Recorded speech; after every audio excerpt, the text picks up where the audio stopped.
Degree level prelims എക്സാമിന് almost ഒരു മാസം കൂടിയേ ബാക്കിയുള്ളൂ. നിങ്ങളുടെ പ്രിപ്പറേഷനിൽ പല സ്റ്റേജിലുള്ളവരായിരിക്കും. ചിലർ സ്റ്റാർട്ട് ചെയ്യുന്നേ ഉണ്ടാവുള്ളൂ, ചിലർ കുറച്ച് പോർഷൻസ് കവർ ചെയ്ത് വെച്ചിട്ടുണ്ടാവും, ചിലർ കുറേയധികം കാര്യങ്ങൾ കവർ ചെയ്ത് ഓൾറെഡി റിവിഷൻ സ്റ്റേജിലോട്ട് എത്തിയിട്ടുണ്ടാവും. എന്നാൽ നിങ്ങൾ ഏത് സ്റ്റേജിലുള്ളവരാണെങ്കിലും നിങ്ങൾ ഈ ഒരു degree level prelims exam clear ചെയ്യും എന്ന് ഉറപ്പ് വരുത്താനായിട്ട് നിങ്ങളുടെ 30 ഡേയ്സ് സ്ട്രാറ്റജിയിൽ ഉൾപ്പെടുത്തേണ്ട 5 കാര്യങ്ങൾ, ആ 5 കാര്യങ്ങൾ നിങ്ങളൊരു വർക്കിംഗ് പ്രൊഫഷണൽ ആണെങ്കിലും ഒരു ഹോം മേക്കർ ആണെങ്കിൽ പോലും എങ്ങനെ നിങ്ങളുടെ ഡേ ടു ഡേ ഷെഡ്യൂളിൽ ഉൾപ്പെടുത്താം എന്നുമാണ് ഞാൻ ഈ ഒരു വീഡിയോയിൽ എക്സ്പ്ലെയിൻ ചെയ്യുന്നത്. എല്ലാവർക്കും നമസ്കാരം. പ്രെപ്പ് ടുഗദർ ക്ലാസ്സസിലേക്ക് എല്ലാവർക്കും സ്വാഗതം. നിങ്ങളിപ്പോൾ പ്രിപ്പറേഷൻ സ്റ്റാർട്ട് ചെയ്യുകയാണെങ്കിൽ പോലും നിങ്ങൾക്ക് അടിപൊളിയായിട്ട് മാർക്ക് സ്കോർ ചെയ്യാൻ പറ്റുന്ന ഒരു ഏരിയയാണ് MEM, അതായത് മാത്സ്, ഇംഗ്ലീഷ്, മലയാളം. നിങ്ങൾ ഈ ഒരു ഡിഗ്രി പ്രിലിംസ് എന്ന ഒരു പരീക്ഷയെ നോക്കുമ്പോൾ നിങ്ങൾ ആദ്യം തന്നെ മനസ്സിലാക്കേണ്ടത് ഈ ഒരു പരീക്ഷ വെറും ഒരു ക്വാളിഫയിങ് എക്സാമിനേഷൻ മാത്രമാണ്. നിങ്ങൾക്ക് ഡിഗ്രി ലെവൽ മെയിൻസ് എഴുതാനുള്ള യോഗ്യതയുണ്ടോ എന്ന് മാത്രമേ ഇവിടെ നോക്കുന്നുള്ളൂ. ഇവിടെ കട്ട് ഓഫ് എത്രയാണ് വരാറ്? ഒരു 50ൻ്റെ അടുത്താണ് വരാറ്. SI പോലുള്ള പോസ്റ്റുകളിലോട്ട് 50ന് താഴെയും വരാറുണ്ട്.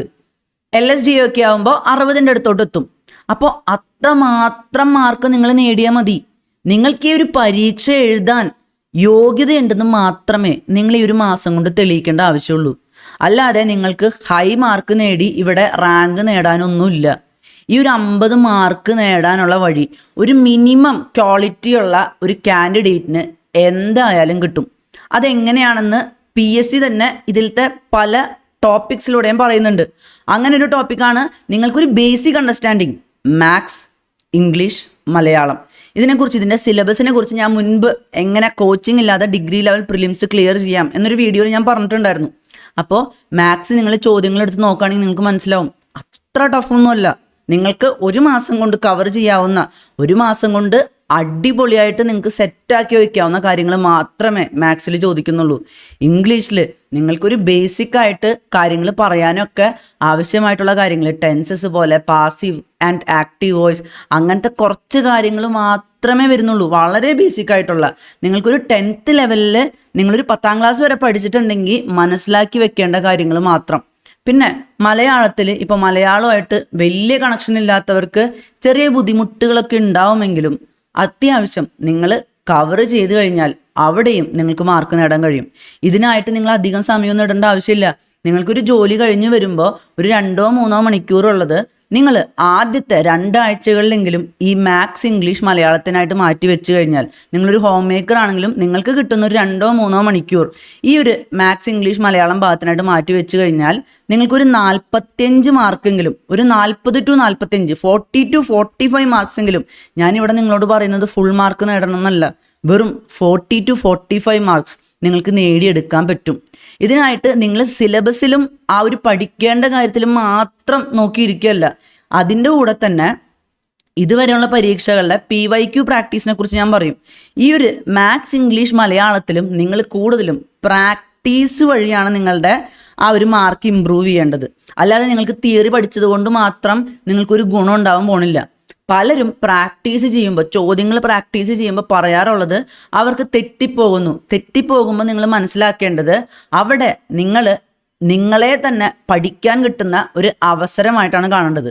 അത് നമ്മൾ അടുത്ത സ്റ്റേജിൽ പറയുന്നതാണ്. അപ്പോൾ ഇവിടെ 40 to 45 മാർക്ക് നിങ്ങൾ സ്കോർ ചെയ്യുന്നില്ലെന്ന് ഉറപ്പ് വരുത്തി കഴിഞ്ഞാൽ തന്നെ നിങ്ങൾ ഈ 50 മാർക്ക് 50 to 60 എന്ന് നമുക്ക് പറയാം, ആ ഒരു റേഞ്ചിൻ്റെ മാർക്കിൻ്റെ വളരെ അടുത്ത് എത്തിക്കഴിഞ്ഞു. അതിനായിട്ട് നിങ്ങൾക്ക് വേണ്ടത് വെറും ഒരു elementary understanding of maths, English, Malayalam. നിങ്ങളിവിടെ ആകെ തെളിയിക്കുന്നത് ഒരു ഡിഗ്രി ലെവൽ പരീക്ഷ എഴുതാൻ നിങ്ങൾക്ക് യോഗ്യതയുണ്ടെന്ന് മാത്രമാണ്. ആ ഒരു കൺസിഡറേഷൻ വെച്ച് കഴിഞ്ഞാൽ തന്നെ നിങ്ങൾക്ക് മനസ്സിലാവും നിങ്ങൾ വലിയ കാര്യമൊന്നുമല്ല എഴുതാൻ പോണേ. It's just A degree level preliminary exam. ആ ഒരു എക്സാം ക്വാളിഫൈ ചെയ്താൽ മെയിൻസിലാണ് യഥാർത്ഥ കോമ്പറ്റീഷൻ. നിങ്ങൾ വെറുതെ നെഗറ്റീവ് ഒന്നും വാങ്ങിക്കാതെ അത്യാവശ്യം സ്മൂത്തായിട്ട് എഴുതിയാൽ തന്നെ നിങ്ങൾക്ക് ഈ ഒരു എക്സാം ക്ലിയർ ചെയ്യാൻ പറ്റും എന്നൊരു കോൺഫിഡൻസ് നിങ്ങൾ വെക്കണം. ആ കോൺഫിഡൻസ് ഇല്ലെങ്കിൽ നിങ്ങളിതിലെ ഏത് സ്റ്റേജും കാര്യങ്ങൾ ചെയ്തിട്ട് ഒരു കാര്യമില്ല. അപ്പോൾ ആദ്യം തന്നെ മാത്സ്, ഇംഗ്ലീഷ്, മലയാളം നിങ്ങൾ അടിപൊളിയായിട്ട് കവർ ചെയ്യുക. മാത്സിന് റിവിഷന് വേണ്ട കാര്യങ്ങളെക്കുറിച്ചുള്ളൊരു കോമ്പിലേഷൻ വീഡിയോൻ്റെ ലിങ്കൊക്കെ ഞാൻ ഓൾറെഡി ചാനലിൽ പ്രൊവൈഡ് ചെയ്തിട്ടുണ്ട്. പിന്നെ ഇംഗ്ലീഷിനും മലയാളത്തിനും ഹെൽപ്ഫുൾ ആയിട്ടുള്ള കുറച്ച് മെറ്റീരിയൽസും ടെലിഗ്രാം ചാനലിൽ പ്രൊവൈഡ് ചെയ്യുന്നതാണ്. ഇനി അടുത്തതായിട്ട് ഏറ്റവും ഇമ്പോർട്ടൻ്റ് ആയിട്ടുള്ള കാര്യം PYQs കവർ ചെയ്യുക എന്നുള്ളതാണ്. ഇതുവരെ നിങ്ങൾ ഏത് ഇൻസ്റ്റിറ്റ്യൂട്ടിൻ്റെ വീഡിയോസ് എടുത്ത് നോക്കിയാലും അവരൊക്കെ പറയുന്നൊരു കാര്യമാണ് 8 ഡിഗ്രി ലെവൽ പ്രിലിംസ് ആണ് നടന്നിട്ടുള്ളത്. ആ 8 ഡിഗ്രി ലെവൽ പ്രിലിംസിൻ്റെ ക്വസ്റ്റ്യൻസ് നിങ്ങളൊരു മോക്ക് ടെസ്റ്റ് രൂപത്തിൽ ഡെയിലി ചെയ്യാൻ ശ്രമിക്കുക. ഒരു പോയിന്റ് എത്തിക്കഴിയുമ്പോൾ തന്നെ പ്രിപ്പറേഷൻ്റെ ഒരു പോയിന്റ് നിങ്ങൾ ഈ മാത്സ് മലയാളം ഇംഗ്ലീഷ് സ്ട്രോങ് ആക്കി കുറച്ച് കാര്യങ്ങൾ കവർ ചെയ്തിട്ടുണ്ടെങ്കിൽ തന്നെ ഒരു 1 വീക്കിനുള്ളിലോ ഒരു 10 ഡേയ്സിനുള്ളിലോ നിങ്ങൾ PYQs മോക്ക് ടെസ്റ്റുകൾ പ്രിപ്പയർ ചെയ്യാൻ തുടങ്ങുക. ബിഗിനേഴ്സിൻ്റെ കാര്യത്തിലാണെങ്കിൽ ഓൾറെഡി കംപ്ലീറ്റ് ചെയ്തിട്ടുള്ളവരാണെങ്കിൽ ഇപ്പോൾ തന്നെ സ്റ്റാർട്ട് ചെയ്യുക. അപ്പോൾ ഈ ഒരു PYQs മോക്ക് ടെസ്റ്റ് വഴി പ്രിപ്പയർ ചെയ്യുമ്പോൾ പലരും പറയാറുള്ള കാര്യം അവർക്ക് കുറേയധികം തെറ്റ് പറ്റുന്നു. അപ്പോൾ എൻ്റെ കോൺഫിഡൻസ് പൊയ്ക്കൊണ്ടിരിക്കുന്നു. അവിടെ നിങ്ങൾ ഏറ്റവും ഇമ്പോർട്ടൻ്റ് ആയിട്ട് മനസ്സിലാക്കേണ്ട ഒരു കാര്യമുണ്ട്. ഈ മോക്ക് ടെസ്റ്റിൽ തെറ്റാന്ന് വെച്ച് കഴിഞ്ഞാൽ ഏറ്റവും നല്ല കാര്യമാണ്. എന്തുകൊണ്ടാണ്? കാരണം നിങ്ങളുടെ പ്രിപ്പറേഷനിലെ പിഴവുകൾ അവിടെ മനസ്സിലാവും. നിങ്ങൾ ആ ഒരു തെറ്റ് പറ്റുമ്പോൾ നിങ്ങൾ നോക്കേണ്ടത് എങ്ങനെ എനിക്ക് തെറ്റ് പറ്റി, എൻ്റെ അപ്രോച്ച് തെറ്റായിരുന്നു, ഞാൻ ക്വസ്റ്റ്യൻ നോക്കിയത് തെറ്റായ രീതിയിലാണോ, ഞാൻ ഫോക്കസ് ചെയ്യേണ്ട സ്ഥലങ്ങളിലല്ലേ ആ ചോദ്യത്തെക്കുറിച്ച് നോക്കിയത്, ഞാൻ നോക്കിക്കൊണ്ടിരുന്ന സോഴ്സസ് തെറ്റാണോ, ഞാൻ പഠിക്കേണ്ട ശരിക്കുള്ള ബുക്കിൽ നിന്നല്ലേ പഠിച്ചത്, അവിടെ എന്തെങ്കിലും തെറ്റ് പറ്റിയിട്ടുണ്ടോ, അതോ ഞാൻ കേട്ട ക്ലാസ്സിൽ നിന്ന് ഞാൻ മനസ്സിലാക്കിയെടുത്ത കാര്യങ്ങളിൽ പ്രശ്നങ്ങൾ ഉണ്ടായിട്ടുണ്ടോ, എൻ്റെ അണ്ടർസ്റ്റാൻഡിങ്ങിൽ എന്തെങ്കിലും മിസ്റ്റേക്ക് ഉണ്ടോ. ചില ചോദ്യങ്ങളിൽ പലരും പറയാറുണ്ട് ഈ ചോദ്യം ഡിലീറ്റ് ചെയ്യേണ്ടതാണ്. അങ്ങനെ പറയുമ്പോൾ അവിടെ ഏറ്റവും ഇമ്പോർട്ടൻ്റ് ആയിട്ടുള്ള കാര്യം അവർ അതിൽ നിന്ന് മനസ്സിലാക്കിയെടുത്തിട്ടുള്ള കാര്യങ്ങളിൽ ചെറിയ വശപ്പിശകൾ ഉണ്ടെന്നുള്ളതാണ്. അപ്പോൾ നിങ്ങൾക്കൊരു ചോദ്യം തെറ്റുമ്പോൾ നിങ്ങൾ ആക്ച്വലി വിഷമിക്കല്ല വേണ്ടത്, നിങ്ങൾ ഹാപ്പി ആയിരിക്കണം. കാരണം നിങ്ങൾക്ക് സോഴ്സിൽ മിസ്റ്റേക്ക് ഉള്ളത്, അപ്രോച്ചിൽ മിസ്റ്റേക്ക് ഉള്ളത്, അതുപോലെ തന്നെ സ്റ്റഡി മെത്തേഡിൽ മിസ്റ്റേക്ക് ഉള്ളത് ആ ഒരു ചോദ്യം കാണിച്ചു തന്നിരിക്കുകയാണ്. ആ ഒരു ചോദ്യത്തിൽ കൂടെ അത് മനസ്സിലാക്കുന്നത് കൊണ്ട് നിങ്ങൾക്ക് ഫൈനൽ എക്സാമിൽ ഇതേ ചോദ്യം വന്നാൽ ഒരിക്കലും തെറ്റ് പറ്റില്ലല്ലോ. അപ്പോൾ നിങ്ങളെ കൂടുതൽ റിഫൈൻ ചെയ്തുകൊണ്ടിരിക്കുകയാണ് നിങ്ങളുടെ തെറ്റുകൾ. നിങ്ങൾക്ക് തെറ്റുകളിൽ നിന്നാണ് പഠിക്കുക എന്ന് പറയുമ്പോൾ നിങ്ങൾക്ക് പഠിക്കാൻ കൂടുതൽ അവസരങ്ങൾ ഉണ്ടാക്കി തരാണ് മോക്ക് ടെസ്റ്റുകളിലെ മിസ്റ്റേക്സ്. അപ്പോൾ മോക്ക് ടെസ്റ്റുകളിൽ തെറ്റ് വരുത്തുമ്പോൾ അയ്യോ ഇപ്പോൾ മോക്ക് ടെസ്റ്റ് ചെയ്തിട്ട് എന്തെങ്കിലും കാര്യമുണ്ടോ, എൻ്റെ തെറ്റ് മാത്രമല്ലേ വരുന്നുള്ളൂ എന്ന് വിചാരിച്ച് മാറി നിൽക്കല്ല, കൂടുതൽ ചോദ്യങ്ങൾ അറ്റംപ്റ്റ് ചെയ്യാണ് വേണ്ടത്. അങ്ങനെ കൂടുതൽ ചോദ്യങ്ങൾ അറ്റംപ്റ്റ് ചെയ്യുമ്പോൾ നിങ്ങൾക്ക് പരീക്ഷാ ഹാളിൽ ചെന്ന് തെറ്റ് വരുത്താനുള്ള സാധ്യത കുറഞ്ഞുകൊണ്ടേയിരിക്കും. നിങ്ങൾ കൂടുതൽ കാര്യങ്ങൾ പഠിക്കും. അല്ലാതെ നിങ്ങൾ വെറുതെ മോക്ക് ടെസ്റ്റിലെല്ലാം കറക്റ്റ് ആക്കിക്കൊണ്ടിരുന്നു ഓക്കെ ഞാൻ ഭയങ്കര അടിപൊളിയാണ്, അല്ലെങ്കിൽ തെറ്റ് പറ്റിയിട്ട് നിങ്ങൾ അവിടെ നിന്ന് പഠിക്കുന്നില്ലെങ്കിൽ നിങ്ങൾ വെറുതെയാണ് മോക്ക് ടെസ്റ്റ് എഴുതുന്നത്. ഈ ഒരു അനാലിസിസ്, ഈ ഒരു എക്സാം എഴുതുമ്പോൾ ഒരു അനാലിസിസ് ഉണ്ടല്ലോ, നിങ്ങളുടെ മിസ്റ്റേക്സ് എവിടെയാണ്, നിങ്ങളുടെ പ്ലസ് പോയിന്റ്സ് എവിടെയാണ്, അത് മാത്രമേ നിങ്ങൾ വിജയത്തിലോട്ട് എത്തിക്കുള്ളൂ. അല്ലാതെ PYQ നോക്കാൻ ഏത് ബോധമില്ലാത്ത വ്യക്തിക്കും പറ്റും. വെറുതെ ഒരു ചോദ്യം എടുത്ത് നോക്കിയിട്ട് ഓക്കെ ഇതാണല്ലേ ചോദ്യം, അപ്പോൾ 4 ഓപ്ഷൻ ഉണ്ട്, അതിലത്തെ ഉത്തരം എന്താണെന്ന് ചിന്തിച്ചുകൊണ്ടിരിക്കാൻ ഏതൊരു വ്യക്തിക്കും പറ്റും. പക്ഷെ അവിടുത്തെ ഈ അനാലിസിസിലാണ് നിങ്ങളൊരു റാങ്ക് ഹോൾഡർ ആവുമോ ഇല്ലയോ എന്ന് നിങ്ങളെ തന്നെ വിലയിരുത്താൻ നിങ്ങൾക്ക് കിട്ടുന്നൊരു അവസരം. നിങ്ങൾ ആ ഒരു അനാലിസിസ് ചെയ്ത് കഴിഞ്ഞാൽ നിങ്ങൾ ഏതൊരു ആസ്പിരൻറ്റിനേക്കാളും ഒരു മുഴം മുകളിൽ നിൽക്കും. നിങ്ങൾ പരീക്ഷയ്ക്കൊക്കെ കണ്ടിട്ടുണ്ടാവും മെയിൻസിനൊരു 37,000 അല്ലെങ്കിൽ ഇപ്പോൾ കട്ട് ഓഫ് കൂടിയാലും വേക്കൻസി കുറവുള്ള പരീക്ഷയാണെങ്കിലും 20,000 പേരൊക്കെയാണ് സെലക്റ്റഡ് ആവുന്നത്. ആ 20,000 പേരിൽ തന്നെ ഏറ്റവും മുകളിൽ നിൽക്കാൻ നിങ്ങൾക്ക് കഴിയും. കാരണം നിങ്ങൾക്ക് നിങ്ങളെക്കുറിച്ച് തന്നെ പ്രോപ്പറായിട്ടുള്ളൊരു അവബോധമുണ്ട്. അപ്പോൾ നിങ്ങൾ എത്ര ചോദ്യങ്ങൾ, എത്ര ക്വസ്റ്റ്യൻ പേപ്പേഴ്സ് കവർ ചെയ്യുന്നു എന്നുള്ളതിലല്ല, നിങ്ങൾ ഓരോ ചോദ്യങ്ങളും കവർ ചെയ്യുമ്പോൾ നിങ്ങൾ പ്രോപ്പറായിട്ട് അനാലിസിസ് നടത്തുന്നില്ലേ എന്നുള്ളതിലാണ് ഏറ്റവും ഇമ്പോർട്ടൻസ് ഉള്ളത്. പിന്നെ ഈ ഒരു 8 പ്രിലിംസ് പേപ്പർ നിങ്ങൾക്ക് കൂളായിട്ട് ഒരു 3-4 വട്ടം പ്രോപ്പറായിട്ട് റിവൈസ് ചെയ്യാൻ പറ്റും, നിങ്ങൾ പോലും അറിയാതെ. കാരണം ആദ്യത്തെ വട്ടം നിങ്ങൾ അറ്റംപ്റ്റ് ചെയ്യും, രണ്ടാമത്തെ വട്ടം നിങ്ങൾ അറ്റംപ്റ്റ് ചെയ്യുമ്പോഴേക്കും നിങ്ങൾക്ക് അത്യാവശ്യം അറിഞ്ഞിട്ടുണ്ടാവും, മൂന്നാമത്തെ വട്ടം ആകുമ്പോഴേക്കും നിങ്ങൾക്ക് കുറച്ചും കൂടെ മനസ്സിൽ പതിഞ്ഞിട്ടുണ്ടാവും, നിങ്ങളുടെ തെറ്റുകൾ കുറയും. കാരണം ഒരേ കാര്യം നിങ്ങൾ ആ ഒരു അനാലിസിസ് ഒക്കെ ചെയ്ത് നിങ്ങൾ വ്യത്യാസം വരുത്തിക്കൊണ്ടിരിക്കുകയാണ്. അപ്പോഴേക്കും ഓൾമോസ്റ്റ് മനപ്പാടായിട്ടുണ്ടാവും. നിങ്ങൾ വേറെ ഏതെങ്കിലും ഒരു ക്വസ്റ്റ്യൻ പേപ്പർ നോക്കുമ്പോഴും നിങ്ങൾ അവിടെയും ഒരു മെയിൻസ് ക്വസ്റ്റ്യൻ പേപ്പറിലോട്ട് പോയാലും നിങ്ങൾക്ക് ചോദ്യകർത്താവിൻ്റെ അപ്രോച്ച് എന്താണെന്ന് മനസ്സിലാവും, എങ്ങനെയാണ് ചോദ്യങ്ങൾ വരുന്നതെന്ന് മനസ്സിലാവും. നിങ്ങൾക്കിപ്പോൾ ആദ്യമൊക്കെ PSC ആസ്പിരൻസിന് ഇങ്ങനത്തെ സ്റ്റേറ്റ്മെൻറ്റ് ടൈപ്പ് ക്വസ്റ്റ്യൻസ് വരുമ്പോൾ മാർക്കൊക്കെ കുറവായിരുന്നു. പക്ഷേ ആസ്പിറൻസിൻ്റെ ഇടയിൽ തന്നെ ഇപ്പം മാർക്ക് കൂടുന്നില്ലേ? എന്തുകൊണ്ടാ? അവർ ഈ ചോദ്യങ്ങൾ കണ്ട് പരിശീലിച്ച് കഴിഞ്ഞു. അപ്പോൾ നിങ്ങൾ വെറുതെ ടെക്സ്റ്റ് ബുക്ക് പഠിച്ചിട്ട് മാത്രം കാര്യമില്ല. ഈ ചോദ്യങ്ങൾ കൂടുതലായി കണ്ട് പരിശീലിച്ച് കഴിഞ്ഞാൽ ആ ഒരു എക്സാം പാറ്റേണിനോട് വളരെയധികം കണ്ടീഷൻഡ് ആവാൻ പറ്റും. ഇപ്പോൾ നിങ്ങൾ ആദ്യമായിട്ടൊരു സ്ഥലം വരെ പോവുകയാണെങ്കിൽ നിങ്ങൾക്ക് അവിടേക്ക് വഴി കണ്ടെത്താൻ വളരെ ബുദ്ധിമുട്ടായിരിക്കും. പക്ഷേ നിങ്ങൾ 2ാം വട്ടം പോകുമ്പോൾ കുറച്ചും കൂടെ എളുപ്പമാവും. 3ാം വട്ടം, 4ാം വട്ടം, അങ്ങനെ പതിയെ നിങ്ങൾ ആ ഒരു വഴി വളരെയധികം നിങ്ങളുടെ മനസ്സിൽ അധിഷ്ഠിതമായിട്ടുണ്ടാവും. അതുപോലെ തന്നെയാണ് ഈ ഒരു ചോദ്യം നിങ്ങൾ വളരെയധികം വട്ടം ഇതിൻ്റെ ഒരു പാറ്റേൺ നിങ്ങൾ ഡെയിലി പ്രാക്ടീസ് ചെയ്തുകൊണ്ടിരിക്കുകയാണെങ്കിൽ നിങ്ങൾക്ക് എന്തുണ്ടാവും? നാളെ ഒരു ചോദ്യം വരുമ്പോൾ നിങ്ങൾ ഏറ്റവും ഇമ്പോർട്ടൻ്റ് ആയിട്ടുള്ള ഭാഗങ്ങളിലോട്ട് മാത്രമേ ശ്രദ്ധിക്കുള്ളൂ. അതിനനുസരിച്ച് നിങ്ങളുടെ മനസ്സ് കണ്ടീഷൻഡ് ആയിട്ടുണ്ടാവും. അപ്പോൾ ആ ഒരു രീതിയിൽ വേണം നിങ്ങൾ ചോദ്യങ്ങളെ അപ്രോച്ച് ചെയ്യാനായിട്ട്. തെറ്റിയാലും ഒരിക്കലും വിട്ടുകൊടുക്കരുത്. വീണ്ടും ചോദ്യങ്ങൾ ചെയ്യണം. തെറ്റിൽ നിന്ന് പഠിക്കണം. അവിടെയാണ് നിങ്ങളുടെ ഒരു ഡിഫറൻഷിയേറ്റിംഗ് ഫാക്ടർ വരുന്നത്, നിങ്ങളെ റാങ്ക് ഹോൾഡർ ആക്കാൻ പോകുന്നത്. അപ്പോൾ ഈ 8 പ്രിലിംസ് പേപ്പറുകൾക്ക് എന്തായാലും ഇമ്പോർട്ടൻസ് കൊടുക്കുക. അതുപോലെ തന്നെ നിങ്ങൾക്ക് ടൈം കിട്ടുകയാണെങ്കിൽ മെയിൻസ് പേപ്പറുകളിൽ ഓവർലാപ്പിംഗ് വരുന്ന ഭാഗങ്ങളും നോക്കാൻ ശ്രമിക്കുക. അതൊക്കെ നോക്കിക്കഴിഞ്ഞാൽ നിങ്ങൾ വേറെ ലെവലാണ്. ഓരോന്നും കവർ ചെയ്യുമ്പോൾ നിങ്ങൾ ഒരു ടാർജറ്റ് ഇട്ട് വെക്കുക. ആ ടാർജറ്റിൽ നിങ്ങൾ സ്ട്രൈക്ക് ഓഫ് ചെയ്യുക. 8 പ്രിലിംസ് പേപ്പർ ഞാൻ കവർ ചെയ്തു, മെയിൻസ് പേപ്പറുകളിലെ ഇത്രയും പേപ്പറുകൾ ഞാൻ കവർ ചെയ്തു. അത് നിങ്ങളുടെ കോൺഫിഡൻസ് വളരെയധികം ബൂസ്റ്റ് ചെയ്യും. നിങ്ങളിപ്പോൾ ഒരു വർക്കിംഗ് പ്രൊഫഷണലാണ്, ഹോം മേക്കറാണ്, ഇതൊക്കെ ഞാൻ എങ്ങനെ ചെയ്യും, എനിക്ക് അതിനുള്ള സമയമില്ലല്ലോ, അല്ലെങ്കിൽ എനിക്കൊരു സ്ഥലത്ത് ഇരുന്ന് പഠിക്കാൻ പറ്റില്ല എന്നൊക്കെ ഉണ്ടെങ്കിൽ നിങ്ങൾക്ക് ഫോണിലൊക്കെ ആപ്പുകൾ വഴി ഈ പ്രീവിയസ് ഇയർ ക്വസ്റ്റ്യൻ പേപ്പേഴ്സ് അല്ലെങ്കിൽ പ്രീവിയസ് ഇയർ ക്വസ്റ്റ്യൻസ് ഒക്കെ നിങ്ങൾക്ക് അറ്റംപ്റ്റ് ചെയ്യാൻ പറ്റും. നിങ്ങൾക്ക് ടെലിഗ്രാം ചാനൽസിലും ക്യുസ് മോഡലൊക്കെ ഇങ്ങനത്തെ ചോദ്യങ്ങൾ ഉണ്ടാവാറുണ്ട്. അപ്പോൾ അവിടെ നിങ്ങൾക്ക് ഒഴിവ് സമയം കിട്ടുമ്പോൾ നിങ്ങൾ ആ ചോദ്യങ്ങൾ ജസ്റ്റ് അറ്റംപ്റ്റ് ചെയ്ത് പോയാൽ മതി. ഒരു 20ഓ 40ഓ ചോദ്യങ്ങൾ, അതിൽ കൂടുതൽ ചോദ്യങ്ങൾ നിങ്ങൾക്ക് ഡെയിലി ആ ഒരു നിങ്ങൾക്ക് ലഭിക്കുന്ന ഉറക്കമൊഴിച്ചുള്ള 16 മണിക്കൂറിൽ ഒരു 5ഓ 10ഓ മിനിറ്റ് വീതം എല്ലാ മണിക്കൂറിലും നിങ്ങൾ വെച്ച് കഴിഞ്ഞാൽ നിങ്ങൾക്ക് കുറേ അധികം ചോദ്യങ്ങൾ അറ്റംപ്റ്റ് ചെയ്യാൻ പറ്റില്ലേ? ആ ചോദ്യങ്ങൾ അറ്റംപ്റ്റ് ചെയ്യുമ്പോൾ നിങ്ങളുടെ ലൈഫിൻ്റെ ഒരു പാർട്ടാക്കി മാറ്റിയാൽ മാത്രം മതി. പിന്നെ നിങ്ങൾ ആ ഒരു ഡേയുടെ എൻഡ് ആകുമ്പോൾ നിങ്ങൾ ആ അറ്റംപ്റ്റ് ചെയ്ത ചോദ്യങ്ങൾ വെറുതെ കിടക്കാൻ നേരത്തോ അതിന് മുന്നോ ഒന്ന് എടുത്ത് നോക്കുക. എന്നിട്ട് എടുത്ത് നോക്കിയിട്ട് എവിടെയൊക്കെയാണ് തെറ്റ് പറ്റിയത്, അങ്ങനെ ഒരു അനാലിസിസ് നടത്താം. അങ്ങനെ നിങ്ങൾക്ക് ഒരു ഡെയിലി അനാലിസിസ് നടത്താൻ പറ്റുകയാണെങ്കിൽ ഒരു 3 ദിവസം കൂടുമ്പോഴോ വീക്ക്ലിയോ അങ്ങനെയെങ്കിലും അനാലിസിസ് നടത്താം. അപ്പോൾ നിങ്ങളുടെ ആ ഒരു ഡേ ടു ഡേ ഷെഡ്യൂളിൻ്റെ ഭാഗമാക്കാൻ പറ്റുന്ന ഏറ്റവും നല്ലൊരു സ്ട്രാറ്റജിയാണ് ഈ PYQ പ്രാക്ടീസ് ചെയ്യുക എന്നുള്ളത്. ആ പ്രാക്ടീസ് വഴി നിങ്ങൾ വളരെയധികം കണ്ടീഷൻഡായി മാറും. നിങ്ങൾ അതുവഴി കണ്ടീഷൻഡ് ആവുന്നുണ്ടെങ്കിൽ കുറേയധികം ആസ്പിറൻസിനേക്കാളും വളരെ മുന്നിലാവാൻ നിങ്ങൾക്ക് പറ്റും. കാരണം കുറേ പേര് ഈ ഒരു പരീക്ഷയെ കണ്ട് പേടിച്ചിട്ട് മാറി നിൽക്കും, ചോദ്യങ്ങളിലോട്ട് പോലും ഇറങ്ങില്ല. ഞാൻ പഠിച്ചിട്ടില്ലല്ലോ, ഞാൻ പിന്നെ എങ്ങനെ ചോദ്യങ്ങൾ അറ്റംപ്റ്റ് ചെയ്യും? പിന്നെ എസ്പെഷ്യലി ഈ MEMലും ഈ ചോദ്യങ്ങളെ പ്രാക്ടീസ് ചെയ്യുന്നത് വളരെ ഹെൽപ്ഫുൾ ആയിരിക്കും. നിങ്ങൾ വെറുതെ തിയറി പഠിച്ചുകൊണ്ടിരുന്നു കഴിഞ്ഞാൽ ചിലപ്പോൾ നിങ്ങൾക്ക് ആ ഒരു ചോദ്യം വന്നു കഴിഞ്ഞാലും പ്രോപ്പറായിട്ട് ആൻസർ കൊടുക്കാൻ പറ്റണമെന്നില്ല. പക്ഷെ പ്രാക്ടീസ് ഉണ്ടെങ്കിൽ, തിയറിയുടെ കൂടെ പ്രാക്ടീസ് ഉണ്ടെങ്കിൽ നിങ്ങൾക്ക് വളരെ എളുപ്പത്തിൽ ഉത്തരങ്ങൾ കൊടുക്കാൻ പറ്റും. അടുത്ത ഒരു രീതി റിവിഷൻ ആൻഡ് SWOT എന്ന് പറയുമ്പോൾ strength, weakness, opportunities and threads എന്നുള്ളതാണ്. അപ്പോൾ റിവിഷൻ, നിങ്ങൾ ഏതൊക്കെ കാര്യങ്ങൾ കവർ ചെയ്തിട്ടുണ്ടെങ്കിലും പ്രോപ്പറായിട്ട് റിവൈസ് ചെയ്യുന്നില്ല എന്ന് ഉറപ്പ് വരുത്തണം. ചിലർ വെറുതെ കുറേ കാര്യങ്ങൾ എല്ലാ കാര്യങ്ങളും പഠിച്ചു പോവും. അപ്പോൾ എന്നോട് സംസാരിച്ചിട്ടുള്ളവരിൽ നിന്ന് തന്നെ ഞാൻ മനസ്സിലാക്കിയിട്ടുള്ള കാര്യമാണ്, ചിലർ റിവിഷൻ ചെയ്യാൻ പേടിയാണ്. റിവിഷൻ ചെയ്തതുകൊണ്ട് സിലബസ് കവർ ചെയ്യാൻ പറ്റിയില്ലെങ്കിലോ?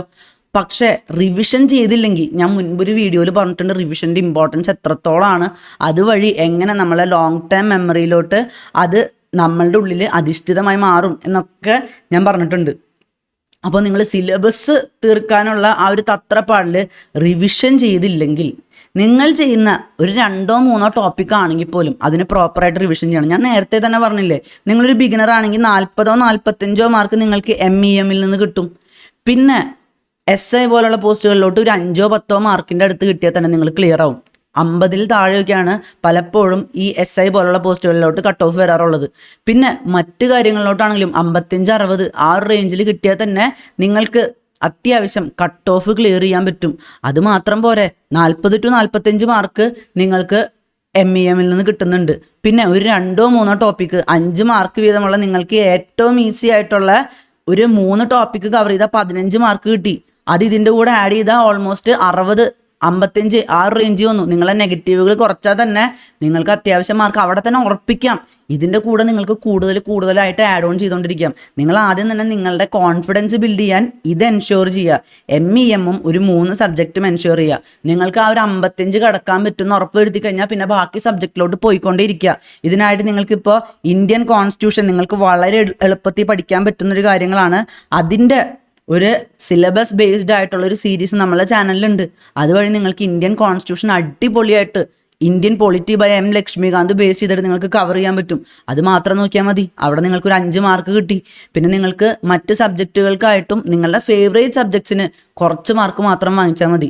നിങ്ങൾക്ക് ഓൾമോസ്റ്റ് ഒരു 65 റേഞ്ചിലോട്ടൊക്കെ നിങ്ങൾക്ക് എത്തിച്ചേരാൻ വളരെ എളുപ്പത്തിൽ പറ്റും. നിങ്ങൾ ആ ഭാഗങ്ങൾ പ്രോപ്പറായിട്ട് പഠിക്കുന്നുണ്ടെങ്കിൽ, അത്യാവശ്യം ടൈം നിങ്ങൾ ഡെയിലി അതിനായിട്ട് അലോട്ട് ചെയ്യുന്നുണ്ടെങ്കിൽ, നിങ്ങളുടെ നെഗറ്റീവ്സ് കൂടുതലായിട്ട് വരുന്നില്ല എന്ന് മാത്രം ഉറപ്പ് വരുത്തിയാൽ മതി. അപ്പോൾ റിവിഷൻ ചെയ്യുക. നിങ്ങൾ എന്തൊക്കെ പഠിക്കുന്നുണ്ടോ കുറവായിക്കോട്ടെ, നിങ്ങൾ ഈ സിലബസ് മൊത്തം തീർത്തിട്ട് ഡിഗ്രി മെയിൻസിന് നിങ്ങൾക്ക് റാങ്കിൽ വ്യത്യാസം വരാം. കാരണം മാർക്ക് കൂടുന്തോറും റാങ്കിൽ വ്യത്യാസം വരും. പക്ഷേ ഡിഗ്രി പ്രിലിംസിന് അതുകൊണ്ട് വലിയ വ്യത്യാസമൊന്നും വരാൻ പോണില്ല. This is just A qualifying examination. You need just the qualifying marks. Cut off മാത്രം കടന്നാൽ മതി, വേറെ ഒന്നും വേണ്ട പ്രിലിംസിന്. അപ്പോൾ സേഫ് ആവാം. നിങ്ങൾക്ക് സേഫായിട്ട് ഇതിൽ മാത്രം കോൺസെൻട്രേറ്റ് ചെയ്ത് നിങ്ങൾക്ക് അതിന് വേണ്ട ഭാഗങ്ങൾ കൂടുതൽ നോക്കുക. ഒരു 10 മാർക്ക് നിങ്ങൾ ബഫറായിട്ട് വെക്കുക. ഇപ്പം 55 ആയിരിക്കും കട്ട് ഓഫ് എന്നൊക്കെ ഒരു ചിന്തയൊക്കെ വരികയാണെങ്കിൽ, ഇപ്പം യൂഷ്വലി കുറച്ച് കട്ട് ഓഫ് കൂടുന്നുണ്ടല്ലോ, അപ്പോൾ 55 ആയിരിക്കും എന്ന് നിങ്ങൾക്കുള്ളിലൊരു തോന്നലുണ്ടെങ്കിൽ നിങ്ങളൊരു 65 കവർ ചെയ്ത് വെക്കുക. നെഗറ്റീവ്സ് മാക്സിമം കുറയ്ക്കുക. എലിമിനേഷൻ സ്ട്രാറ്റജി പ്രോപ്പറായിട്ട് എങ്ങനെ ഉപയോഗിച്ച് നെഗറ്റീവ്സ് കുറച്ച് നിങ്ങളുടെ മാർക്ക് കൂട്ടാമെന്നുള്ളതിനെ കുറിച്ചും ഒരു വീഡിയോ ഈ ചാനലിൽ തന്നെയുണ്ട്. അതിൻ്റെ ലിങ്ക് ഞാൻ ഡിസ്ക്രിപ്ഷനിൽ പ്രൊവൈഡ് ചെയ്യുന്നുണ്ട്. അത് നിങ്ങൾക്ക് നോക്കാവുന്നതാണ്. പിന്നെ നിങ്ങൾ പഠിക്കുമ്പോൾ ഈ SWOT അനാലിസിസ് എല്ലാവരും, പ്രത്യേകിച്ച് UPSC ആസ്പിറൻസ് ചെയ്യുന്നൊരു കാര്യമാണ്. നിങ്ങളുടെ സ്ട്രെങ്ത് എവിടെയൊക്കെയാണ്, ഏതൊക്കെ ടോപ്പിക്സിലാണ് നിങ്ങളുടെ സ്ട്രെങ്ത്, എവിടെയൊക്കെയാണ് നിങ്ങളുടെ വീക്ക്നെസ്. നിങ്ങൾ ചോദ്യം ആ ഒരു എക്സാം ഹാളിൽ പോയിട്ട് ചോദ്യങ്ങൾ അപ്പയർ ചെയ്യുമ്പോൾ അവിടെ നിങ്ങൾക്കിത് ഉപയോഗിക്കാം. നിങ്ങളുടെ സ്ട്രെങ്ത്തുകൾ ആദ്യം നിങ്ങൾ ആൻസർ ചെയ്യുക. അപ്പോൾ നിങ്ങൾക്കൊരു കോൺഫിഡൻസ് കിട്ടും. നിങ്ങൾ ആദ്യം തന്നെ വീക്ക്നെസ്സിലോട്ട് പോയാലോ നിങ്ങളുടെ കോൺഫിഡൻസ് അങ്ങേയറ്റം താഴത്തോട്ട് പോകും. അതുകൊണ്ട് നിങ്ങൾക്ക് സ്ട്രെങ്ത്, വീക്ക്നെസ്, നിങ്ങളുടെ ഓപ്പർച്യൂണിറ്റീസ് എവിടെയൊക്കെ അവസരം മുതലെടുത്താലാണ് നിങ്ങൾക്ക് മാർക്ക് കൂട്ടാൻ പറ്റുക. ഈ എലിമിനേഷൻ സ്ട്രാറ്റജിയൊക്കെ ഉപയോഗിച്ച് നിങ്ങളെ എവിടെ എന്ത് ചെയ്താലും തെറ്റാൻ പോകുന്ന കാര്യങ്ങൾ അവിടേക്കൊന്നും ഒരിക്കലും പോകരുത്, ത്രെറ്റിലോട്ട് പോകരുത്. വീക്ക്നെസ്സുകൾ അവസാനമേ ആ ഒരു എക്സാം ഹാളിൽ വെച്ച് അറ്റംപ്റ്റ് ചെയ്യാൻ പാടുള്ളൂ. അപ്പോൾ നിങ്ങൾക്ക് ആ ഒരു എക്സാം ടൈം പ്രോപ്പറായിട്ട് യൂസ് ചെയ്യാൻ പറ്റും. പലർക്കും ഉണ്ടാകുന്ന പ്രശ്നം എന്താണെന്ന് വെച്ച് കഴിഞ്ഞാൽ എക്സാം ഹാളിലത്തെ പ്രോപ്പർ ടൈം മാനേജ്മെൻറ്റ് ഇല്ലാത്തതുകൊണ്ട് ആ ഒരു 75 മിനിറ്റിൽ പ്രോപ്പറായിട്ട് ചോദ്യങ്ങൾ അറ്റംപ്റ്റ് ചെയ്യാൻ പറ്റുന്നില്ല എന്നുള്ളതാണ്. അപ്പോൾ നിങ്ങൾക്ക് എക്സാം ഹാൾ ടൈം മാനേജ്മെൻറ്റിനെ കുറിച്ചൊരു വീഡിയോ ചെയ്യണമെന്ന് ആഗ്രഹം ഉണ്ടെങ്കിൽ അത് നിങ്ങൾ കമൻറ്റ് സെക്ഷനിൽ പ്രൊവൈഡ് ചെയ്യുക. നമ്മൾ എന്തായാലും അതിനെക്കുറിച്ചൊരു വീഡിയോ ചെയ്യുന്നതാണ്. അതിനുശേഷം 4ാമത്തെ കാര്യം, കറണ്ട് അഫയേഴ്സ് കംപ്ലീറ്റ് ചെയ്യുക. ഈ റിവിഷൻ കഴിഞ്ഞിട്ടാണ് ഞാൻ കറണ്ട് അഫയേഴ്സിനെ കുറിച്ച് പറയാൻ കാരണം എന്ന് വെച്ച് കഴിഞ്ഞാൽ നിങ്ങൾ ആദ്യം തന്നെ പഠിച്ച കാര്യങ്ങൾ സ്ട്രോങ് ആയിട്ട് വെക്കണം എന്നുള്ളത് കൊണ്ടാണ്. ഈ കറണ്ട് അഫയേഴ്സിൽ പലരും വീഡിയോസൊക്കെയാണ് പറയാറുള്ളത്. പക്ഷെ നിങ്ങൾക്കിപ്പോൾ PSC ബുള്ളറ്റിൽ നിന്നൊക്കെ മന്ത്ലി കറണ്ട് അഫയേഴ്സ് ഇപ്പോൾ 2 പാർട്ടൊക്കെ ആയിട്ടാണ് PSC ബുള്ളറ്റിൻ മന്ത്ലി വരുന്നത്. അപ്പോൾ അതിൽ നിന്ന് ചില കാര്യങ്ങൾ നോക്കി നിങ്ങൾക്ക് നോട്ട് ചെയ്യാൻ പറ്റും. അപ്പോൾ PSC ബുള്ളറ്റിനൊക്കെ ടെലിഗ്രാം ചാനൽസിൽ നിന്നും ലഭിക്കുന്നതാണ്. അതുപോലെ തന്നെ ഒഫീഷ്യലായിട്ട് നിങ്ങൾക്ക് സബ്സ്ക്രൈബ് ചെയ്യാവുന്നതാണ്. നിങ്ങൾ വീക്ക്ലി ഒരു 2 മാസത്തെ PSC ബുള്ളറ്റിൻ വെച്ച് പോവുകയാണെങ്കിൽ, അല്ലെങ്കിൽ ഒരു 3 മാസത്തെ, ഇപ്പോൾ 2 ദിവസം കൂടുമ്പോൾ ഒരു PSC ബുള്ളറ്റിനത്തെ ഒരു 3-4 പേജ് കവർ ചെയ്യും എന്നൊക്കെ വിചാരിച്ച് നിങ്ങൾ പോവുകയാണെങ്കിൽ ഓൾമോസ്റ്റ് 4 ആഴ്ച കഴിയുമ്പോഴേക്കും നിങ്ങൾക്ക് എല്ലാ PSC ബുള്ളറ്റിനും നിങ്ങൾക്ക് ഒറ്റയ്ക്ക് തീർക്കാൻ പറ്റും. നിങ്ങൾ വെറുതെ ഒരു വീഡിയോ പോയി കണ്ട് വെറുതെ എങ്ങനെയൊക്കെയോ കറണ്ട് അഫയേഴ്സ് നിങ്ങളുടെ ചെവി കൂടെ കേട്ടുകൊണ്ടിരിക്കുമ്പോൾ നിങ്ങൾക്ക് പല കാര്യങ്ങളും വിട്ടുപോകും. ചിലപ്പോൾ അവരുടെ നോട്ട് കിട്ടിയ പോലെ നിങ്ങൾ ശ്രദ്ധിച്ച് നോക്കില്ല. നിങ്ങളായിട്ട് വായിക്കുമ്പോൾ, നിങ്ങളായിട്ട് ശേഖരിക്കുമ്പോൾ അതിന് പ്രത്യേകമായിട്ടുള്ളൊരു വാല്യൂ ഉണ്ട്. നിങ്ങൾ വർക്കിംഗ് പ്രൊഫഷണലോ ഹോം മേക്കറോ ആണെങ്കിൽ ഒരു സാറ്റർഡേയോ സൺഡേയോ മാത്രം ഇതിനായിട്ട് സ്പെൻഡ് ചെയ്താൽ മതി. വലിയ സമയമൊന്നുമില്ല. PSC ബുള്ളറ്റിൽ ഒരു 3-4 പേജാണ് ഏറ്റവും ഇമ്പോർട്ടൻറ്റ് കറണ്ട് അഫയേഴ്സ് ആയിട്ട് അവർ പറയുന്നുള്ളൂ. അത് മാത്രം നോക്കി പോയാൽ മതി. നിങ്ങൾ അത്യാവശ്യം വെൽ ഇൻഫോംഡ് ആണെങ്കിൽ നിങ്ങൾക്കത് പെട്ടെന്ന് ഗ്രാസ്പ് ചെയ്തെടുക്കാനും പറ്റും. അത്രയും കാര്യങ്ങൾ ചെയ്ത് കഴിഞ്ഞാൽ കറണ്ട് അഫയേഴ്സിലത്തെ വലിയൊരു കാര്യം കഴിയും. പിന്നെ നിങ്ങൾക്ക് PYQ നോക്കുമ്പോൾ തന്നെ അറിയാം കറണ്ട് അഫയേഴ്സിൽ ഏറ്റവും കൂടുതൽ ചോദിക്കാൻ സാധ്യതയുള്ള ഏരിയാസ് ഏതൊക്കെയാണ്. ചിലപ്പോൾ നോബൽ പ്രൈസ് അല്ലെങ്കിൽ ഒരു സ്പോർട്സ് ഇവൻറ്റ്, അങ്ങനത്തെ കാര്യങ്ങൾക്ക് വളരെയധികം ഇമ്പോർട്ടൻസ് ഉണ്ടാവും. അവാർഡ്സ്, ഇതൊക്കെ നിങ്ങൾക്ക് വളരെയധികം ഫോക്കസ് ചെയ്ത് നോക്കാമല്ലോ. അപ്പോൾ PYQൻ്റെ കൂടെ ഈ ഒരു CA നോക്കുമ്പോൾ PYQ കംപ്ലീറ്റ് ചെയ്തിട്ട് ഒരു സൈക്കിൾ ഓഫ് PYQ കംപ്ലീറ്റ് ചെയ്തിട്ട് നിങ്ങൾ ഈ CA നോക്കുമ്പോൾ നിങ്ങൾക്കത് വളരെ ഹെൽപ്ഫുള്ളായിട്ട് മാറും. ഇത് നിങ്ങളൊരു വർക്കിംഗ് പ്രൊഫഷണൽ അല്ലെങ്കിൽ ഒരു ഹോം മേക്കർ ആണെങ്കിൽ വീക്കെൻഡ്സിലോട്ട് മാറ്റി വയ്ക്കുക. നിങ്ങളുടെ മറ്റ് കാര്യങ്ങൾ ചെയ്ത് കഴിഞ്ഞ് നിങ്ങൾക്കൊരു ഡിഫറെൻറ്റ് ടോപ്പിക് എടുക്കുന്ന രീതിയിൽ കറണ്ട് അഫയേഴ്സിലോട്ട് പോവുക. അപ്പോൾ ഇതൊക്കെ നിങ്ങളുടെ ലൈഫിൽ നിങ്ങളൊരു 3-4 മണിക്കൂർ ഡെയിലി ഇടുവാണെങ്കിൽ തന്നെ നിങ്ങൾക്ക് കണ്ടെത്താവുന്ന കാര്യങ്ങളാണ്. ഏറ്റവും അവസാനത്തതും ഏറ്റവും ഇമ്പോർട്ടൻറ്റുമായിട്ടുള്ള point, believe in yourself എന്നുള്ളതാണ്. നിങ്ങളോട് ഞാൻ ഈ പരീക്ഷയെക്കുറിച്ച് ഓൾറെഡി പറഞ്ഞു കഴിഞ്ഞു. ഡിഗ്രി ലെവൽ പ്രിലിംസ് പരീക്ഷ എന്നുള്ളത് ഡിഗ്രി ലെവൽ മെയിൻസ് എഴുതാൻ നിങ്ങൾക്ക് യോഗ്യതയുണ്ടോ എന്ന് ചെക്ക് ചെയ്യുക മാത്രമാണ് ചെയ്യുന്നത്. ഒരു 4.78 ലക്ഷം ആൾക്കാരൊക്കെ ഒരു പരീക്ഷയ്ക്ക് രജിസ്റ്റർ ചെയ്യുമ്പോൾ അതിൽ പലരും സീരിയസ് ആസ്പിരൻസ് അല്ല. ഈവൻ ഒരു മാസം പോയിട്ട് ഒരാഴ്ച പോലും പ്രിപ്പയർ ചെയ്യാതെ വരുന്ന എത്രയോ പേരുണ്ട്. പ്രത്യേകിച്ച് പ്രിലിംസ് എക്സാമിന്. പ്രിലിംസ് കിട്ടിക്കഴിഞ്ഞാൽ മെയിൻസിനെ കുറിച്ച് ചിന്തിക്കാം, അപ്പോൾ പ്രിപ്പയർ ചെയ്യാമെന്ന് വിചാരിച്ച് വരുന്ന എത്രയോ ആൾക്കാരുണ്ട്. അപ്പോൾ അവിടെ സീരിയസ് അല്ലാത്തവരെ, ഇതിനെക്കുറിച്ച് ഒന്നും നോക്കാത്തവരെ മാറ്റി നിർത്താൻ വേണ്ടി സീരിയസ് ആയിട്ടുള്ളവർ മാത്രമേ മെയിൻസ് എഴുതുന്നുള്ളൂ, അവരുടെ പേപ്പർ മാത്രമേ ചെക്ക് ചെയ്യേണ്ടൂ എന്നുള്ള രീതിയിൽ മാത്രമാണ് ഈ ഒരു ഡിഗ്രി ലെവൽ പ്രിലിംസ് പരീക്ഷ 4.78 ലക്ഷം പേർക്ക് നടത്തുന്നത്. ഒരു 37,000 പേരോ അല്ലെങ്കിൽ കട്ട് ഓഫ് കൂടുമ്പോൾ ഒരു 25,000 പേരൊക്കെ ഇതിന് ക്വാളിഫൈ ചെയ്യുന്നുണ്ട്. ആ 25,000 പേരിൽ പോലും ചിലർ മാത്രമേ ഇതിന് സീരിയസ് ആയിട്ട് പ്രിപ്പയർ ചെയ്യുന്നുള്ളൂ. അത് നിങ്ങൾ മനസ്സിലാക്കുക. പിന്നെ ഇതിൽ ഏറിയ ഭാഗവും ക്വാളിഫൈ ചെയ്യാതെ പോകുന്ന പേടി കൂടിയിട്ടാണ്, സ്ട്രെസ്സ് കൂടിയിട്ടാണ്. ഈ ഒരു മാസം തന്നെ കുറേ നാളായിട്ട് പ്രിപ്പയർ ചെയ്തുകൊണ്ടിരിക്കുന്നവർ തന്നെ സ്ട്രെസ്സ് കാരണം അവരുടെ പ്രിപ്പറേഷൻ മൊത്തത്തിൽ തൊലച്ച് കളയും. ആ ഒരു സമയത്ത് നിങ്ങൾ പേടിയില്ലാതെ പ്രിപ്പയർ ചെയ്ത് കഴിഞ്ഞാൽ, പേടിയില്ലാതെ ആ പരീക്ഷ എഴുതി കഴിഞ്ഞു കഴിഞ്ഞാൽ നിങ്ങൾക്കൊരു അഡ്വാൻറ്റേജ് ഉണ്ടാവും. ആ ഒരു സ്ട്രെസ് ഇല്ലാതാക്കുന്നു, നിങ്ങൾ നിങ്ങളിൽ തന്നെ വിശ്വസിക്കുന്നു എന്നുള്ളത് തന്നെ നിങ്ങൾ ഈ ഒരു പരീക്ഷ ക്ലിയർ ചെയ്യാനുള്ള ഏറ്റവും വലിയ അഡ്വാൻറ്റേജ് ആണ്. നിങ്ങൾ എന്തു പഠിച്ചു എന്നുള്ളതിൽ വിശ്വസിക്കുക. ഈ ഒരു മാസം ഇപ്പോൾ നിങ്ങൾ ഈ വീഡിയോ കണ്ടതിന് ശേഷമെങ്കിലും നിങ്ങളുടെ 100% ഇടുക. അത്രയും മാത്രം മതി. ആ 100% ഇട്ടു എന്ന് നിങ്ങൾക്ക് ഉറപ്പുണ്ടെങ്കിൽ നിങ്ങളുടെ വർക്കിന് വാല്യൂ കൊടുക്കുക. പലപ്പോഴും കണ്ടിട്ടുള്ളൊരു കാര്യമാണ്, റിസൾട്ടിനാണ് എല്ലാവരും ഇമ്പോർട്ടൻസ് കൊടുക്കണത്. ഞാൻ ഡിഗ്രി ലെവൽ പ്രിലിംസ് ക്ലിയർ ചെയ്തോ ഇല്ലയോ, അത് ചക്കടിച്ചിട്ടാണോ അല്ലാതെയാണോ എന്ന് ആരും നോക്കണില്ല. പക്ഷേ ഈ വർക്കിന് എന്തുകൊണ്ട് നമ്മൾ ഇമ്പോർട്ടൻസ് കൊടുക്കണില്ല? നമ്മൾ കഷ്ടപ്പെട്ട് പണിയെടുത്തിട്ടും ആ ഒരു സമയത്ത് എന്തെങ്കിലും നിർഭാഗ്യം കൊണ്ട് അത് പോണെങ്കിൽ പൊക്കോട്ടെ. നിങ്ങളിപ്പോൾ വർക്കിന് മാത്രം ഇമ്പോർട്ടൻസ് കൊടുക്കുക. നിങ്ങൾ പണിയെടുത്തോ ഇല്ലയോ എന്ന് മാത്രം നിങ്ങൾ ചിന്തിച്ചാൽ മതി. ബാക്കി റിസൾട്ട് എന്താണെങ്കിലും ഒരു കുഴപ്പമില്ല. നിങ്ങൾ ഈ ഒരു പീരീഡ് ആകുമ്പോഴേക്കും നിങ്ങൾ കുറേ അധികം കാര്യങ്ങൾ പഠിച്ചിട്ടുണ്ടാവും. അപ്പോൾ നിങ്ങൾ ഈ ഒരു മാസം പ്രിപ്പയർ ചെയ്യുമ്പോഴും എക്സാം ഹാളിലും ഫുൾ കോൺഫിഡൻസോട് കൂടി ഇരിക്കുക. ഇപ്പോൾ പല ക്രിയേറ്റേഴ്സും കോച്ചിങ് ക്ലാസ്സുകാരൊക്കെ ഇത് പഠിച്ചില്ലെങ്കിൽ ക്ലിയർ ആവില്ല, മറ്റേത് പഠിച്ചില്ലെങ്കിൽ ക്ലിയർ ആവില്ല എന്നൊക്കെ പറഞ്ഞ് വീഡിയോ ഇടും. നിങ്ങൾക്ക് പറ്റില്ല എന്ന് തോന്നുവാണെങ്കിൽ അതൊന്നും പോയി നിങ്ങൾ നോക്കേണ്ട ആവശ്യമില്ല. നിങ്ങൾ നിങ്ങളിൽ തന്നെ വിശ്വാസം അർപ്പിക്കുക. കോച്ചിങ് ക്ലാസ്സുകാരുടെ കാര്യത്തിൽ അവരുടെ ഇടയിലും കോമ്പറ്റീഷൻ നടന്നുകൊണ്ടിരിക്കുകയാണ്. പിന്നെ നിങ്ങളോട് അങ്ങനെയൊക്കെ പറഞ്ഞാലേ നിങ്ങൾ അവരുടെ വീഡിയോ പോയി കാണുള്ളൂ. ആ വീഡിയോ കണ്ടാലേ അവർക്കൊരു ഫ്രീ അഡ്വർടൈസ്മെൻറ്റ് കിട്ടുള്ളൂ. ആ ഫ്രീ അഡ്വർടൈസ്മെൻറ്റ് വഴി നിങ്ങൾ അവരുടെ ഒരു കോഴ്സ് പർച്ചേസ് ചെയ്യുള്ളൂ എന്നൊക്കെ അവർക്കറിയാം. പിന്നെ ലിമിറ്റഡ് റിസോഴ്സസ് എന്നുള്ളതിൽ നിങ്ങൾ വിശ്വാസം അർപ്പിക്കുക. പല കോച്ചിങ് ക്ലാസ്സുകാരും ചില കാര്യങ്ങൾക്ക് 100 പേജും അതിൽ കൂടുതലും ആവശ്യമില്ലാത്ത അത്രയും റിസോഴ്സസ് തരും. അപ്പോൾ നിങ്ങൾ വിചാരിക്കും ഇവർ ഭയങ്കര റിച്ച് റിസോഴ്സസ് ആണ് തരുന്നത്. പക്ഷേ അത്രയും കാര്യങ്ങൾ തരുമ്പോൾ നിങ്ങളൊക്കെ തന്നെ അത് പഠിക്കണം. അപ്പോൾ നിങ്ങൾ കുറേ ലോഡ് തലയിലോട്ട് എടുത്ത് വെച്ച് കഴിഞ്ഞാൽ പരീക്ഷാ കാലം നിങ്ങൾക്ക് വലിയൊരു പ്രശ്നമായിരിക്കും. കോച്ചിങ് ക്ലാസ്സുകാർ പലപ്പോഴും അത് തരുന്നത് അത്രയും കാര്യങ്ങൾ തന്നു കഴിഞ്ഞാൽ അതിലത്തെ ഏതെങ്കിലും ഒരു പേജിൽ നിന്ന് ഒരു സെൻറ്റൻസിൽ നിന്ന് ചോദ്യം വന്നു കഴിഞ്ഞാൽ അവർക്ക് പറയാം ഈ പരീക്ഷയ്ക്ക് ചോദിച്ച എല്ലാ ചോദ്യങ്ങളും ഞങ്ങൾ തന്ന മെറ്റീരിയൽസിൽ നിന്നാണ്. അപ്പോൾ നിങ്ങൾ അത്രയും നോക്കിയിട്ട് കുറച്ച് മാർക്ക് കിട്ടിയിട്ട് ഗുണമൊന്നുമില്ലല്ലോ.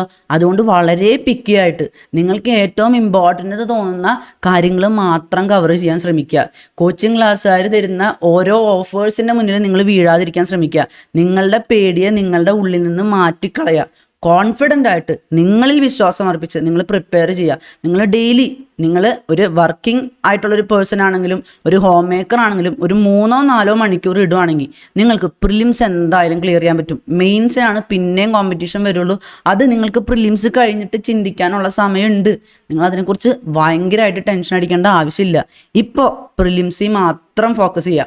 ആ പ്രിലിംസ് ഫോക്കസ് ചെയ്ത് നിങ്ങൾക്ക് വിജയിക്കാനുള്ള എല്ലാവിധ ക്വാളിറ്റിയും നിങ്ങൾക്കുണ്ട്. നിങ്ങൾക്കതിനുള്ളൊരു സീരിയസ്നെസ് ഉണ്ട്. അതുകൊണ്ടാണ് നിങ്ങൾ ഈ വീഡിയോൻ്റെ ഇവിടം വരെ നിങ്ങൾ കണ്ടുകൊണ്ടിരുന്നത്. അല്ലെങ്കിൽ നിങ്ങൾക്ക് ആ സീരിയസ്നെസ് ഇല്ലായിരുന്നെങ്കിൽ നിങ്ങൾക്ക് ആദ്യത്തെ ഒരു പോയിന്റിലോ രണ്ടാമത്തെ പോയിന്റിലോ നിങ്ങൾക്ക് നിർത്തിപ്പോവായിരുന്നു. നിങ്ങൾക്ക് ആ ഒരു ആഗ്രഹം ഉള്ളതുകൊണ്ടാണ് നിങ്ങൾ ഇവിടം വരെ ഇരുന്നത്. അപ്പോൾ നിങ്ങൾക്ക് എല്ലാവർക്കും ഈ ഒരു പരീക്ഷ ക്ലിയർ ചെയ്യാൻ പറ്റട്ടെ. നിങ്ങൾക്ക് എന്തെങ്കിലും ഡൗട്ട്സ് ഉണ്ടെങ്കിൽ നിങ്ങൾക്ക് കമൻസിൽ ചോദിക്കാം. അപ്പോൾ മറ്റൊരു വീഡിയോയുമായിട്ട് കാണുന്നത് വരെ